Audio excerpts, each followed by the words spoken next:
इस वीडियो में आप आब, आबशार, आबशारों और आबशारों शब्दों के बारे में विस्तार से जानेंगे। सलाम हिंदुस्तान दोस्तों, मैं हूं मोइन शमसी और ये चैनल है माय हिंदी माय उर्दू।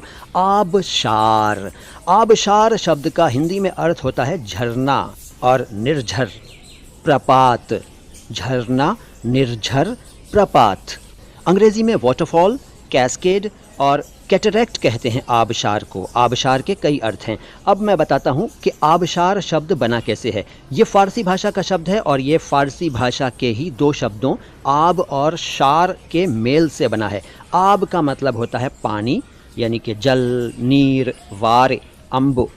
ये सब मैंने आपको हिंदी के पर्यायवाची बताए। इसके अलावा भी कुछ पर्यायवाची और हैं आब के लिए हिंदी में। इसके अलावा आब का एक अर्थ शोभा के सेंस में भी है। कुछ अंग्रेज़ी शब्द इसके लिए बताऊं आब के लिए तो वाटर तो है ही, इसके अलावा स्प्लेंडर, एलिगेंस, पॉलिश, ब्राइटनेस और मैग्निफिसेंस, ये शब्द आब के लिए अंग्रेज़ी में हैं। और शार, शार शब्द भी फ़ारसी का है, जैसा कि मैंने पहले बताया। इसका अर्थ होता है नगर, बस्ती या ऐसी जगह जहां एक ही चीज़ बहुत ज़्यादा मात्रा में हो। जैसे आबशार है तो जाहिर है कि वहाँ पर पानी यानी कि आब बहुत ज़्यादा मात्रा में होगा। आबशार। आबशारों एक शब्द है। आबशारों यानी कि बिंदु नहीं है रो पर। आबशारों एड्रेस करने वाला, संबोधित करने वाला शब्द है। अक्सर शेर व शायरी में इस तरह की बातें होती हैं कि ए आबशारों तुम खामोश हो जाओ, वगैरह वगैरह। कुछ आपने शायराना लाइन सुनी या पढ़ी होगी कभी। आबशारों यानी कि एड्रेस करने वाला, संबोधित करने वाला शब्द है। और आबशारों, आबशारों बहुवचन है, ये आप समझ ही गए हैं। इसको हम इस तरह से समझ सकते हैं कि फ़लाँ इलाका आबशारों से भरा हुआ है या फ़लाँ इलाके की खूबसूरती वहाँ के आबशारों से है। आबशारों।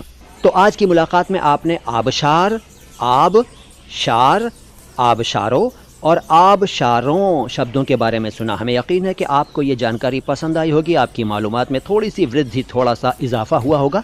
अपनी जानकारी को इसी तरह से बढ़ाते रहिए और देखते रहिए my Hindi my Urdu channel. हमारे वीडियो को लाइक करिए और हमारे चैनल को सब्सक्राइब कीजिए अगर नहीं किया है तो, और घंटी का बटन नहीं दबाया है तो दबा दीजिए। और हमारे वीडियोस के लिंक्स को अपने दोस्तों के साथ खूब शेयर किया करिए ताकि सबकी जानकारी बढ़े। कमेंट बॉक्स में अपनी राय का इजहार ज़रूर कीजिएगा, यानी कि कुछ ना कुछ ज़रूर लिखिएगा। आता हूँ लेकर बहुत जल्द कुछ और बढ़िया सी जानकारी किसी और शब्द या किन्हीं और शब्दों के बारे में, उर्दू और हिंदी के शब्दों यानी कि अल्फाज के बारे में। फ़िलहाल मोइन शमसी को इजाज़त दीजिए। सलाम हिंदुस्तान।